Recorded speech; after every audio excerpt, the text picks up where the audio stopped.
Good morning, Radhe Radhe दोस्तों। आप सभी कैसे हो? आई आप सभी अच्छे होंगे, खुश होंगे, मज़े में होंगे। तो आप सभी को हैप्पी वट सावित्री दोस्तों। आज है 6 और मैं उठ गई थी 4 बजे। तो मैंने ऐसे ही थोड़ा सा रिलैक्स फील हुई, उसके बाद अपने कामों में लग गई हूँ। तो ज़्यादा देर बैठने से नहीं होगा क्योंकि काम काफ़ी है। और मैं आ गई थी घर ना, नेक्स्ट डे के मॉर्निंग को ही आ गई थी क्योंकि नहाने खाने के दिन ही मैं आ गई थी।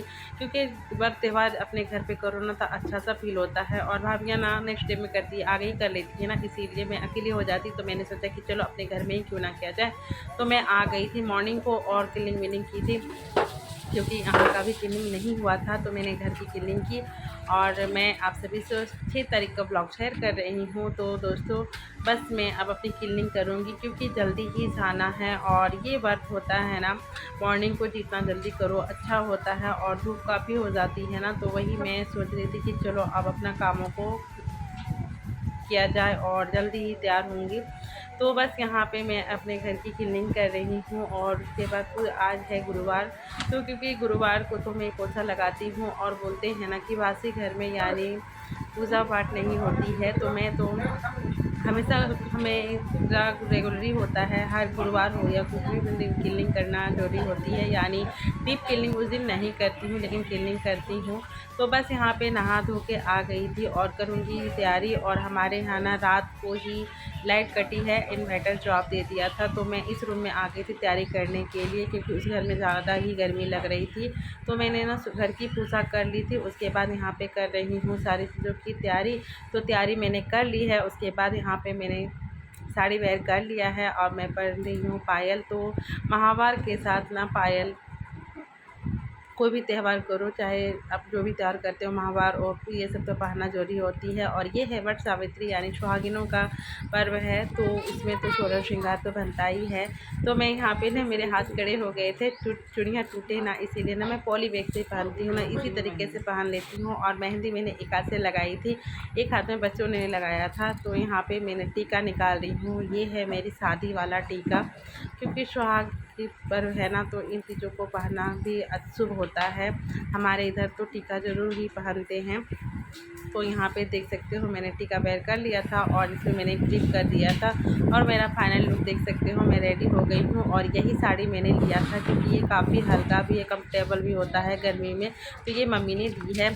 तो बस यहाँ पे मैं जा रही हूँ, निकल रही हूँ। और मैं अकेली हूँ। अपनी देवरानी को यानी जेठानी को याद भी आ रही थी क्योंकि हर एक साल मैं जेठानी की शादी करती थी। तो बस मैं आ गई हूँ वट सावित्री के वृक्ष के पास। तो ये रहा हमारा यहाँ के मंदिर, यहाँ का मंदिर भी, शिवालय भी है। और यहाँ पे सभी देव वृक्ष हैं। तो यहाँ पे मैं आ गई थी, काफ़ी भीड़ थी। तो यहाँ पे बेटी अपना एंजॉय कर रही थी, वो खेल रही थी। तो यहाँ पे आना, इस मंदिर में ना शिवालय भी है। और जितने भी देव वृक्ष होते हैं ना, सभी देव वृक्ष यहाँ लगाए गए हैं। सारी चीज़ों की व्यवस्था है और यहाँ कुआँ नल सारी चीज़ हैं। तो मैंने फिर भी मैंने पानी ले आई थी क्योंकि घर की पानी ना होना अच्छा होता है। तो बस यहाँ पे देख सकते हो सारे देव वृक्ष लगे हैं। और इधर बेल का भी पत्ता है, मतलब बेल वृक्ष भी है। तो यहाँ पे सारी चीज़ें भी आपकी व्यवस्था की गई है। और ये है यहाँ पे सूर्य जी को हवन होता है। और इधर है सूर्य को बेल वृक्ष। तो यहाँ पे बेल वृक्ष है, कुआँ है। और ये है यहाँ पे छठ पूजा होती है, यहाँ पे छठ पूजा का अर्घ दिया जाता है। तो ये जाली से ढक दिया है और मैं यहाँ पे बैठ गई हूँ क्योंकि इतनी भीड़ है ना। तो बस जैसे जैसे सभी निकल रहे थे ना, वैसे वैसे हम लोग अपने थोड़े से जहाँ पे स्पेस लग रही थी तो वहीं पे मैंने बैठ गई थी। और एक आंटी गई थी ना, तो वही बोली कि आ जाओ यहाँ बैठ जाओ। तो बस यहाँ पे बैठी थी और यहाँ पे कर रही हूँ पूजा। तो यहाँ हमारे यहाँ का नियम होता है ना, ये है वट वृक्ष को सींचा जाता है। उसके बाद यहाँ पे वट वृक्ष के पत्तों को 5 पत्ते, लेकिन आज के दिन नहीं तोड़ने चाहिए थे। इनके पापा ने मुझे नेक्स्ट डे में आगे ही लेके ला के रख दिए थे। तो मैंने 10 पत्ते लेके आई थी और यहाँ पे किसी की ज़रूरत थी ना, तो मैंने दे दिया था। और ये 5 पत्तों में जो भी आप चढ़ाने के लिए लाते हो ना वो चढ़ाए जाते हैं। और मैंने ना फर्स्ट बार की थी तो कलश चढ़ाई थी, मतलब कलश बैठाती हूँ तो मैंने मिट्टी का कलश ले लिया है। और इन वृक्षों के सामने एक मिट्टी का कलश ज़रूर दान करने चाहिए। तो सबके अलग अलग नियम हैं। और यहाँ पे मैंने पंखे, जितने भी श्रृंगार के सामान दान के लिए अपने लिए जो भी चढ़ाने की लाई थी ना वो वृक्ष के जड़ के नीचे रख दिए गए हैं। और बस उनको अर्पण सिंदूर टीका लगाने के बाद यहाँ पे सारे पूजा करने के बाद यहाँ पे वट वृक्ष की परिक्रमा लगाई जाती है। हाथ में मैंने चने ले लिए थे और मैंने सिंदूर ले लिया था ताकि वट वृक्ष को लगाना था। और वट वृक्ष के सामने ना ज़रूर सिंदूर लगानी चाहिए। वट वृक्ष ऐसा पूजन है ना जिसे सुहाग के लिए भी किया जाता है और अपने बच्चों यानी वंश की वृद्धि के लिए भी किया जाता है। ये सुहागिन महिलाएं और सभी महिलाएं कर सकती हैं। इसके कहानी में ना सावित्री ने वट वृक्ष की पूजा की थी ना, तो वो तो अपने पति को दीर्घ आयु देने के साथ साथ अपने वंश की भी वृद्धि मांगी थी। तो यमराज देवता ने उसको पूर्ण किया था, तो यमराज से जीती थी। तो ये पर्व है ना हिंदू धर्म में ना, इसे पति की दीर्घ आयु के साथ साथ बच्चों के वंश की भी वृद्धि होती है। इस पर्व में ना अंकुरित चना जरूर चढ़ाना चाहिए। तो मैं यहाँ पे चना का काफ़ी इसमें पर्व में ना काफ़ी मान्यता दिया गया है। तो चाहे अब कुछ हो या ना हो, चना जरूर लानी चाहिए, चना और गुड़। तो मेरी पूजा होने के बाद यहाँ पे मैं कथा श्रवण कर रही हूँ क्योंकि ये व्रत ना जब तक कथा सुनो ना तब तक ये व्रत पूरी नहीं होती है। तो यहाँ पे पंडित जी बैठे हैं, जैसे जैसे सभी महिलाएं पूजा कर रही थी ना वैसे यहाँ पे कथा करवा रहे थे। और हाथ में दक्षिणा जो भी लेके आए थे वो आप कर सकते। तो हम लोगों ने पुष्प लिया था और बस कथा का श्रवण कर रहे थे। करता हुआ और वहाँ पर सावित्री के नाम से प्रसिद्ध सभी प्रकार की मनोकामना को पूर्ण करने वाला है। कमंडलों को धारण करने वाली सावित्री देवी दर्शन और हमारे हिंदू धर्म में ना देव वृक्षों की पूजा के लिए काफ़ी मान्यता दिया गया है। तो थी अमावस्या और अमावस्या का दिन था, तो यहाँ पे मैं आ गई थी पीपर के पेड़ के पास। तो पीपर के पेड़ में भी मैंने एक दीप दान कर दिए थे क्योंकि आज अमावस्या तिथि है और अमावस्या को पीपर में जल अर्पण और दीप जरूर जलानी चाहिए। तो मैंने यहाँ पे काले तिल का एक दीप लगा दिया है जो पितरों को जाता है। तो इसीलिए ना मैं ज़्यादा ही पानी लेके आई थी, यानी जल लेके आई थी कैन में भर के, ताकि ना सभी देवताओं की पूजा हो जाएगी। तो यहाँ पे आती हूँ ना तो यहाँ पे सारे चीज़ मिल जाते हैं, सारी चीज़ों की सुविधा है। तो यहाँ पे मेरी पूजा होने के बाद मैंने कथा वथा सुनने के बाद यहाँ पे मैं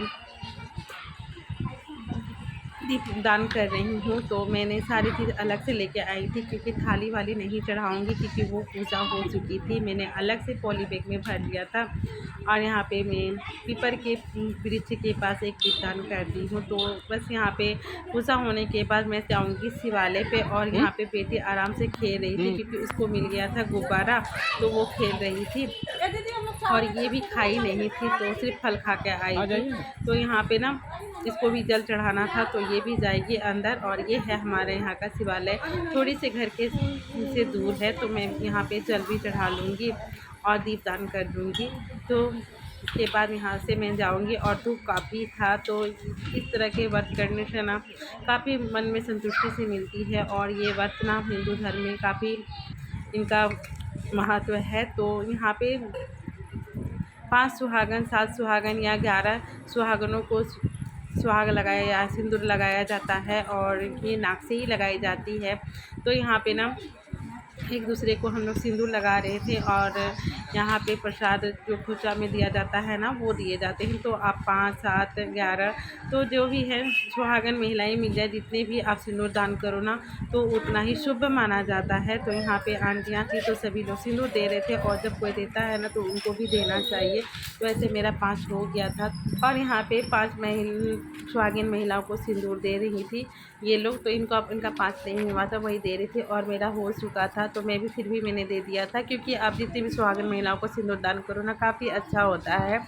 कारण क्योंकि इस दिन ना सिंदूरा दान जरूर करने चाहिए, लोगों को सिंदूर देने जरूर चढ़ाने चाहिए। तो बस यहाँ पे मैं निकलूँगी, मेरी सारी जगह की पूजा हो चुकी थी। तो मैं यहाँ पे जो भी है ना सभी को सिंदूर लगा रही थी।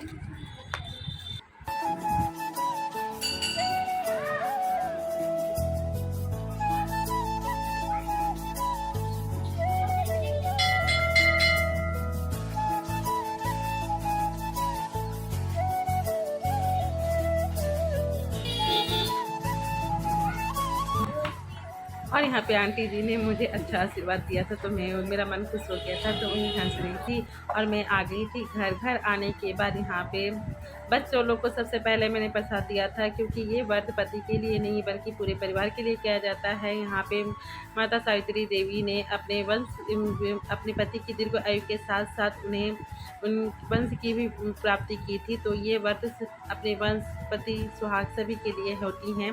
तो बस यहाँ पे मैंने सबसे पहले बच्चों लोग को प्रसाद दिया था, उसके बाद इनके पापा के मैंने पैर धुले।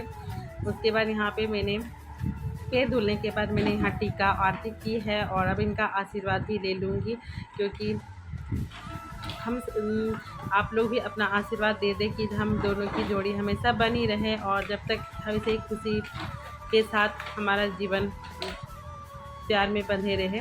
तो बस यहाँ पे मैं इनके लिए एक रुमाल चढ़ाई थी, और बस उनके लिए मैंने हर साल में एक रुमाल चढ़ाती हूँ। आप इसके जगह कुछ भी चढ़ा सकते हो अपने हस्बैंड के लिए। तो मैंने इनके लिए रुमाल चढ़ाया था, और ये पंखा है साल भर में एक ही बार वट सावित्री के ही चलती है। तो बस मैंने इसको पंखा कर दिया है उसी बाँस के पंखे से। और उसके बाद यहाँ पे मैं प्रसाद मैंने खिला दिया है, और उनके हाथ से मैंने भी थोड़ी सी प्रसाद खा ली है, और उनका आशीर्वाद भी मुझे मिल गया है। उसके बाद यहाँ पे बेटे को मैं कलेवा सूत्र बांध रही हूँ। तो अपने बच्चों को भी एक कलेवा बांधा जाता है, जो हम लोग चढ़ाते हैं ना वो। और ये है हमारी मौसी साथ, तो इनको भी मैं सिंदूर दे रही थी। मेरी वीडियो आप सभी को पसंद आई है तो लाइक शेयर सब्सक्राइब जरूर कीजिएगा। फिर मिलूँगी नेक्स्ट वीडियो में। Bye bye.